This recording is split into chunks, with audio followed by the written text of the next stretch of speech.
Chers bien-aimés du Seigneur, aujourd'hui, nous allons méditer le récit de Marie et Marthe qui ont invité Jésus chez eux. Le point n'est pas tellement si on est plutôt comme Marie ou plutôt comme Marthe, mais notre attention est dirigée vers Jésus. Jésus qui vient vers nous, qui nous révèle sa parole, qui nous encourage par sa grâce et sa miséricorde, qui est venu afin que nous ayons du repos en lui. Nous commençons avec l'introïte pour ce 8e dimanche après la Trinité. Envoie ta lumière et ta vérité, qu'elle me guide et me conduise à ta montagne sainte et à ta demeure. L'Éternel est grand. Il est l'objet de toutes les louanges dans la ville de notre Dieu. Sur sa montagne sainte, elle est belle, la colline, qui fait la joie de toute la terre, le mont Sion. Du côté du nord, c'est la ville du grand roi. Ô Dieu, pensons à ta bonté, au milieu de ton temple, ton nom, ô Dieu, et ta louange retentissent jusqu'aux extrémités de la terre. Ta main droite est pleine de justice. Le mont Sion se réjouit. Voilà le Dieu qui est notre Dieu pour toujours et à perpétuité. Il sera notre guide jusqu'à la mort. Au nom du Père et du Fils et du Saint-Esprit. Amen.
Prions le Seigneur.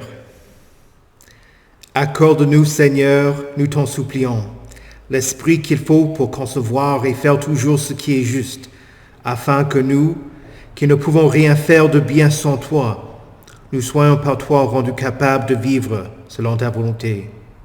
Par Jésus-Christ, ton Fils, notre Seigneur, qui vit et règne avec toi et le Saint-Esprit, un seul Dieu, maintenant et pour les siècles des siècles. Amen. Écoutez avec respect et recueillement les lectures pour ce 8e dimanche après la Trinité, tout d'abord dans le livre de la Genèse au chapitre 18, les versets 1 à 10a.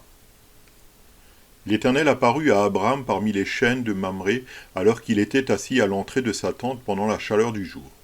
Il leva les yeux et vit 3 hommes debout non loin de lui. Quand il les vit, il courut depuis l'entrée de sa tente à leur rencontre et se prosterna jusqu'à terre. Il dit « Seigneur, si j'ai trouvé grâce à tes yeux, ne passe pas loin de ton serviteur. Permettez qu'on apporte un peu d'eau pour vous laver les pieds et reposez-vous sous cet arbre. J'irai prendre un morceau de pain pour vous restaurer, puis vous continuerez votre route, car c'est pour cela que vous passez près de votre serviteur. » Ils répondirent, « Fais comme tu l'as dit. » Abraham s'empressa d'aller trouver Sarah dans la tente et dit, « Prends vite 22 litres de fleur de farine, pétris-la et fais des gâteaux. » Abraham courut à son troupeau, prit un veau tendre et bon, et le donna à un serviteur qui se dépêcha de le préparer. Il prit encore du lait caillé et du lait, avec le veau qu'on avait préparé, et il les mit devant eux. Il se tint lui-même à leur côté sous l'arbre, et ils mangèrent. Puis ils lui dirent, « Où est ta femme Sarah ?» Il répondit, « Elle est là, dans la tente. » L'un d'eux dit, « Je reviendrai vers toi à la même époque, et ta femme Sarah aura un fils. » Ici prend fin la lecture de l'Ancien Testament. Écoutez également l'épître de Colossiens 1, les versets 21 à 28.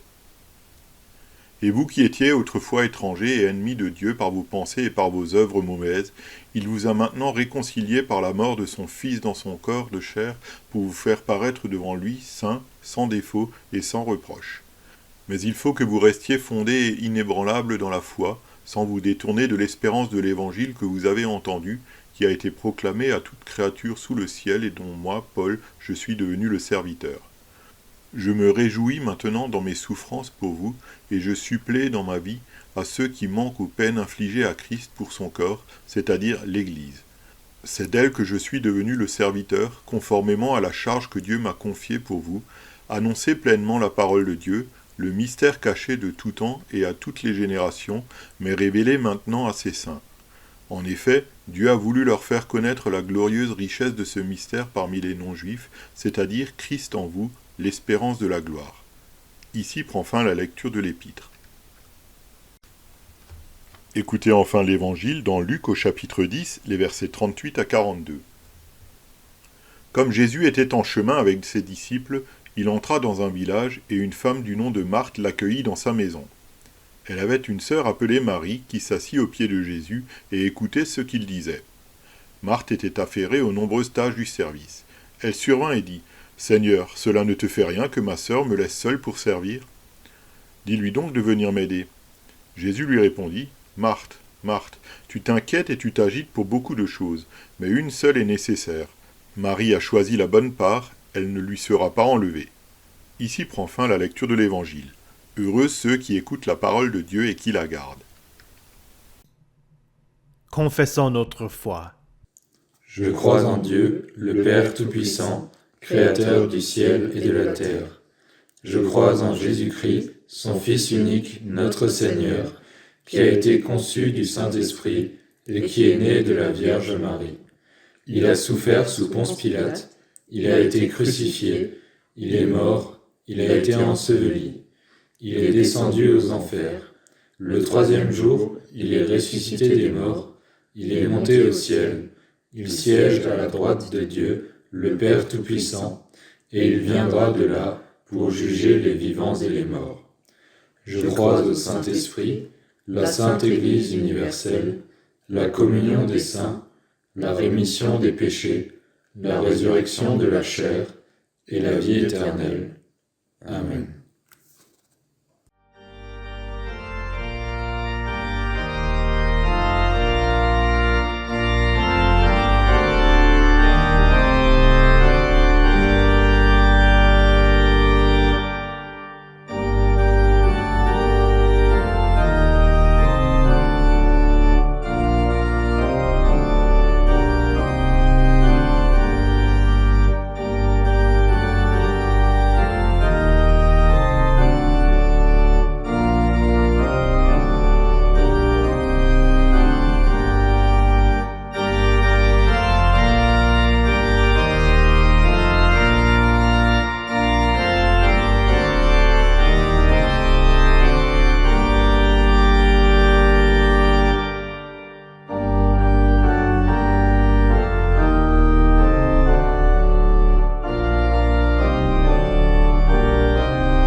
Prions.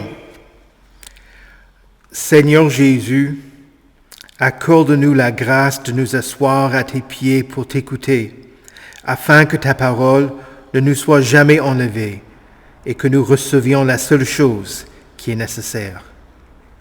Amen. Que la grâce de notre Seigneur Jésus-Christ, l'amour de Dieu et la communion du Saint-Esprit soient avec vous tous. Amen. Jésus aime. C'était par amour qu'il a accepté l'invitation de Marthe, qu'il avait accueillie chez elle. Il est allé pour y enseigner sa parole et pour offrir sa grâce. Il n'avait pas l'intention de devenir un fardeau et n'a rien exigé de Marthe, car Jésus n'est pas venu pour être servi, mais pour servir. Néanmoins, Marthe tenait à l'accueillir convenablement et donc se mit à faire le nécessaire pour être une bonne hôtesse. Il est probable que Jésus n'était pas seul, mais accompagné de plusieurs disciples quand Marthe l'invita. C'est une chose d'inviter les gens à prendre un café. C'en est une autre de tout préparer pour plusieurs invités. Peut-être a-t-elle commencé à offrir des boissons à ceux qui venaient d'entrer. Mais que préparer pour le repas du soir? Puisqu'elle n'avait pas de congélateur rempli de repas prêts à réchauffer venant de Tyr ou de Picard, il a fallu que Marthe fasse le nécessaire pour prendre soin du groupe. Ce n'est pas par magie que des plats apparaissent sur la table. Si elle avait un jardin, elle aurait pu y cueillir quelques salades, des radis, des carottes, des pommes de terre ou d'autres légumes. Peut-être avait-elle fait ses courses et a commencé à faire la popote. Et si Jésus et les disciples devaient y passer la nuit, il aurait fallu préparer les lieux où ils pourraient se coucher. Luc dit qu'elle était affairée aux nombreuses tâches du service. Mais personne ne l'avait exigé. C'était elle-même qui s'en était fait un devoir. Jésus invite de telles personnes vers lui, ceux qui portent un fardeau. Venez à moi, vous tous qui êtes fatigués et courbés sous un fardeau, et je vous donnerai du repos. Le repos que Jésus offre n'est pas seulement une pause de 15 minutes pour reprendre vos forces, ni un lit pour dormir pendant quelques heures, mais il vient et il soulage votre âme. Il vous dirige vers la promesse du repos céleste. Il prend vos péchés, vos tentations, vos épreuves, votre deuil, votre désespoir et vos lamentations. Et il dit, il n'y a qu'une chose nécessaire. Je le suis. Et moi je porte vos fardeaux. Marthe faisait ce qu'elle pensait être nécessaire pour accueillir Jésus. Tandis que Jésus offrait la seule chose qui est absolument indispensable. Comme Marthe, vous vous inquiétez et vous vous agitez pour bien des choses qui, au fond, n'ont pas grande importance. Certes, il faut travailler, préparer des repas, laver le linge, prendre soin des enfants, se charger du potager, se doucher, se brosser les dents, etc. Mais faut-il s'énerver si tout n'est pas réalisé comme vous le voudriez? Vous êtes des créatures et vous ne pouvez pas tout gérer. Il y a des aspects de votre réalité qui ne sont pas à votre portée et que vous ne pouvez pas prendre en main. Tournez-vous vers le Seigneur. Priez-le. Placez votre confiance en celui qui pourra tout changer pour le bien. Et apprenez de lui ce qui est vraiment important. Le bien suprême de Dieu dépasse les réalités de ce monde. Jésus veut que vous ayez un changement de cœur, de sorte que ses priorités deviennent aussi les vôtres. Ce n'est pas que Dieu méprise ce qui vous tient à cœur. Il vous aime et il veut que vous l'écoutiez et placiez votre confiance en lui. Pourquoi? Parce qu'il veut que vous sachiez qu'il pourvoira à tous vos besoins. Quant à Marthe, elle se préoccupait de diverses tâches domestiques et non de véritables problèmes. Devenait-elle jalouse en pensant « L'union fait la force.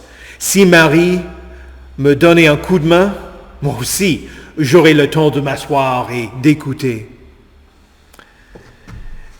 Si Marthe se montrait passive-agressive, avait-elle déjà exprimé son mécontentement en faisant plus de bruit que nécessaire et en lançant des regards vers sa sœur qui ne donnait pas d'aide? Est-ce que Marthe avait déjà dit à Marie « Donne-moi un coup de main, viens !» et Marie l'avait ignoré? Est-ce que ces deux femmes avaient l'habitude de se chamailler de sorte que ce n'était qu'un conflit parmi d'autres? On ne sait pas ce qui se passait entre ces deux femmes. Mais Marie s'était assise aux pieds de Jésus et elle refusait de bouger. J'ai dit au début du sermon que Jésus est venu chez Marthe par amour, désirant qu'elle et que sa famille entendent sa parole et qu'ils reçoivent ses dons. Jésus n'avait rien demandé d'elle, mais elle l'accuse d'indifférence. « Seigneur, cela ne te fait rien que ma sœur me laisse seule pour servir? Dis-lui de m'aider. » Si Marie n'écoutait pas sa sœur, elle obéirait au Seigneur si celui-ci ordonnait de l'aider. Mais Jésus répondit, « Marthe, Marthe, tu t'inquiètes et tu t'agites pour beaucoup de choses, mais une seule est nécessaire. Marie a choisi la bonne part, et elle ne lui sera pas enlevée. » La réponse de Jésus est cinglante. Si Marie avait choisi la bonne part, il faut en conclure que Marthe ne l'avait pas choisie, du moins jusqu'à cette réponse de Jésus. La réplique de Jésus a pu ramener Marthe à la raison. Est-ce qu'elle s'est assise enfin pour l'écouter? Jésus n'avait pas enlevé la bonne part de Marie, mais il semble qu'il l'a offerte à nouveau à Marthe. Peut-être en disant « Viens, assis-toi, ne porte pas seul le fardeau du service. D'abord, tu écoutes. Ensuite, nous n'allons pas te laisser seul pour servir. » Pour vous, comme pour moi, Le but n'est pas de critiquer Marthe et d'élever Marie en tant que personne, ni de psychanalyser ces deux femmes comme le font certains pasteurs sur la base de ces quelques versets. Chaque jour, nous avons des choix. Et la question est la suivante. Est-ce que je choisis la bonne part? Suis-je tellement pris? Est-ce que je suis tellement accaparé par mes inquiétudes et les drames de cette vie que je ne laisse pas de place pour Jésus? Ou est-ce qu'il est prioritaire dans ma vie? Si l'on est pressé, on pourrait dire « Ah, je n'ai même pas 3 minutes pour prier Dieu. » Mais Wiet Dietrich, un ami de Luther, l'a observé pendant une période de temps. Cet homme a écrit à Philippe Melanchthon en parlant de Luther. Il écrivit « Il ne passe pas un seul jour sans qu'il ne consacre au moins 3 heures à des études consacrées à la prière. Au milieu de tous les problèmes de cette vie, Dieu veut que vous écoutiez sa parole et que vous vous reposiez sur ses promesses pour que les inquiétudes et les épreuves de cette vie n'étouffent pas sa parole semée dans votre cœur. Parce que ça, c'est un danger. Quand les foules ont abandonné Jésus et qu'il n'y avait que les 12, Jésus les a invités à s'en aller, eux aussi. Mais Pierre a répondu, « Seigneur, à qui irions-nous? Tu as les paroles de la vie éternelle. » C'est la raison pour laquelle Jésus établit le jour de sabbat pour les Juifs dans l'Ancien Testament et qu'il a inauguré le dimanche comme fête perpétuelle de sa résurrection. Chaque dimanche, en assistant au culte, en étudiant sa parole, en méditant la bonne nouvelle, Christ vous invite à trouver en lui votre repos. Le 3e commandement n'est pas une ordonnance arbitraire qui oblige que l'on arrête son travail pendant une journée entière juste pour satisfaire aux exigences de Dieu. Non. Le sabbat a été fait pour l'homme et non l'homme pour le sabbat. De sorte que le Fils de l'homme est le Seigneur même du sabbat. Aujourd'hui, le dimanche, existe pour que vous deveniez comme Marie, vous installiez à ses pieds et écoutiez ce qu'il a à dire. Jésus est le Seigneur du sabbat. Luc n'a pas écrit ce texte afin que vous vous identifiez comme étant plus comme Marie ou plus comme Marthe. Jésus vous appelle à lui. Une chose est nécessaire, lui-même, sa parole, la vie qu'il offre, qui n'a pas de fin. Et de la même manière que Jésus a refusé d'enlever ce don à Marie, il ne vous l'enlèvera jamais. Et il ne permettra pas aux choses de ce monde de le voler non plus. Le jour de sabbat lui appartient. Mais il vous l'offre afin que vous preniez plaisir à entendre la parole, à l'étudier. Certains d'entre vous pourront vous rappeler du cantique allemand « Ein ist not » qui veut dire « une chose est nécessaire ». Je conclus en vous lisant 2 strophes d'une traduction de ce cantique en français. Une chose est nécessaire, apprends-moi à la trouver. Tout le reste est éphémère, n'est qu'un poids qu'il faut porter. Et nos cœurs se troublent, s'échinent, s'épuisent. Pourtant, nul plaisir n'en sort qui nous ravisse. Mais si j'ai l'unique, la perle au grand cou, je tiens le bonheur qui me comble tout. Assise au sol, qui écoute Marie les mots de Jésus. À ses pieds, concentrées toutes les paroles du salut.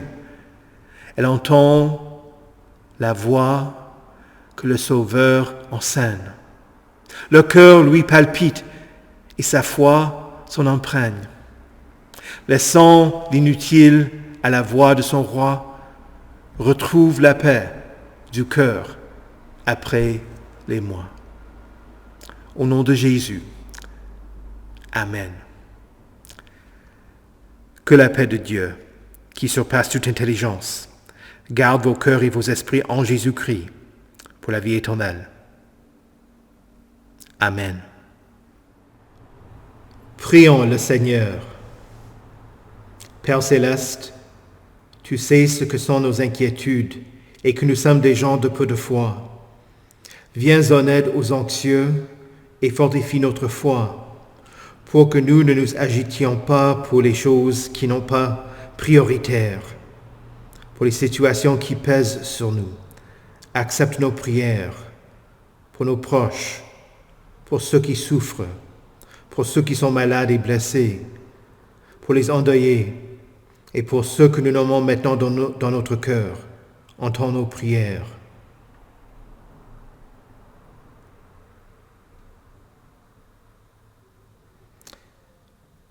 Pour ceux pour qui le travail est dangereux, pour ceux qui se trouvent dans des situations difficiles avec leurs supérieurs, pour ceux qui perdent leur emploi et pour ceux qui sont à la recherche d'un nouveau poste, entends nos prières.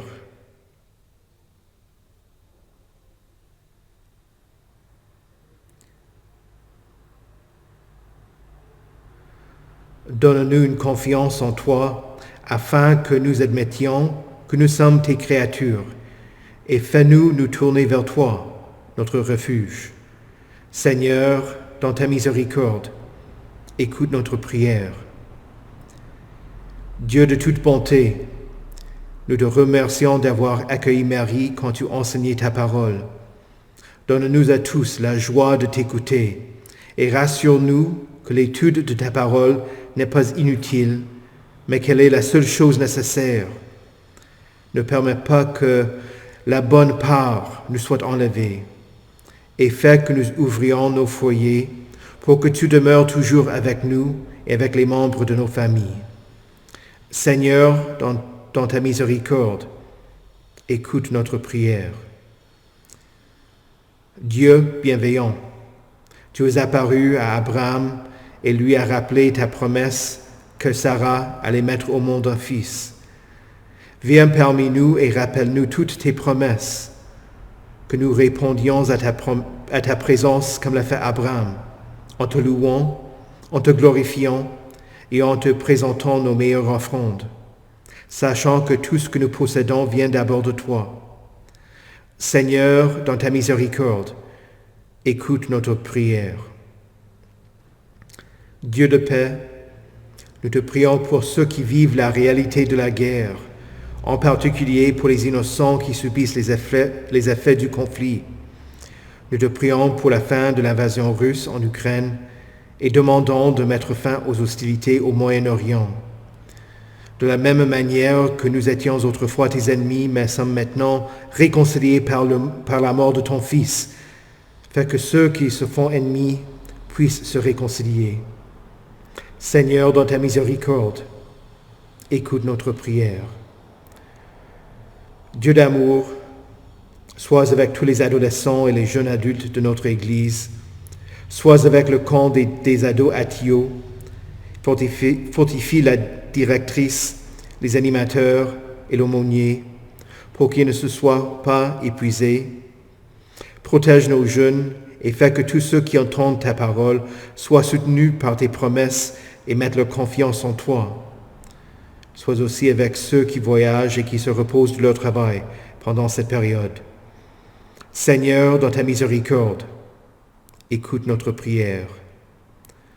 Entre tes mains, nous nous confions, nous-mêmes et tous ceux pour qui nous te prions, en mettant notre confiance en ta miséricorde, par Jésus-Christ, ton Fils, notre Seigneur, qui vit et règne avec toi et le Saint-Esprit, un seul Dieu, maintenant et pour les siècles des siècles. Amen. Seigneur Jésus, conduis-nous à ton royaume et enseigne-nous à prier. Notre Père, qui es aux cieux, que ton nom soit sanctifié, que ton règne vienne, que ta volonté soit faite sur la terre comme au ciel. Donne-nous aujourd'hui notre pain de ce jour. Pardonne-nous nos offenses, comme nous pardonnons aussi à ceux qui nous ont offensés. Et ne nous laisse pas entrer en tentation, mais délivre-nous du mal, car c'est à toi qu'appartiennent le règne, la puissance et la gloire, au siècle des siècles. Amen. Recevez la bénédiction de l'Éternel. Que le Seigneur vous bénisse et vous garde. Que le Seigneur fasse luire sa face sur vous et qu'il vous accorde sa grâce. Que le Seigneur tourne son visage vers vous et qu'il vous donne sa paix. Amen.